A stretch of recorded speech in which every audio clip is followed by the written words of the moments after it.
Hello everyone, welcome back to one more mini vlog. ఈ రోజు మన టాపిక్ చాలా ఇంట్రెస్టింగ్ అండ్ హెల్దీ టు ఉసిరికాయ. One fruit that super useful for our health, hair and skin. Usually చాలా మంది normal గా తినాలి అంటే తినలేమని ఫీల్ అవుతారు. బట్ ట్రై దిస్ ఉసిరికాయతో pulihora once. It's healthy, taste and refreshing. హెల్దీగా ఉంటుంది, టేస్ట్ కూడా సూపర్ ఉంటుంది. నా స్టైల్లో ఉసిరికాయ పులిహోర చూసేయండి. ముందుగా ఉసిరికాయ ముక్కలు, కొంచెం సాల్ట్ అండ్ పసుపు తీసుకుని ఇలా మిక్సీ చేసుకోవాలి. ఆల్రెడీ నేను పులిహోరకి రైస్ అయితే ఇక్కడ బాయిల్ చేస్తున్నాను. ఈ పులిహోరకి మెయిన్ టేస్ట్ అయితే ఇదే. 1 స్పూన్ ధనియాలు అండ్ 1 స్పూన్ నువ్వులు తీసుకుని కొంచెం ఫ్రై చేసి దీన్ని పౌడర్ చేసి పక్కన పెట్టుకోవాలి. అదే కడాయిలో ఆయిల్ పోసుకుని అండ్ మనం తాలింపుకి కావాల్సిన దినుసులన్నీ వేసుకోవాలి.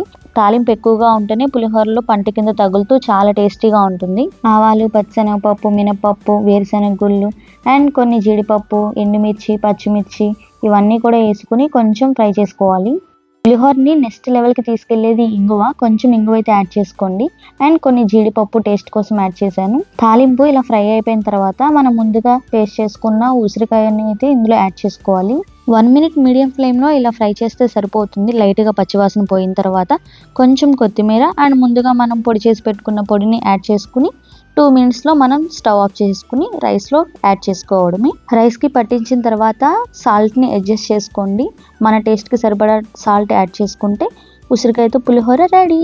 సో డెఫినెట్లీ ట్రై చేయండి అండ్ కామెంట్ చేయండి ఉసిరికాయ రెసిపీ ట్రై చేశాను అని. వీడియో నచ్చితే లైక్, షేర్, సబ్స్క్రైబ్. బాయ్.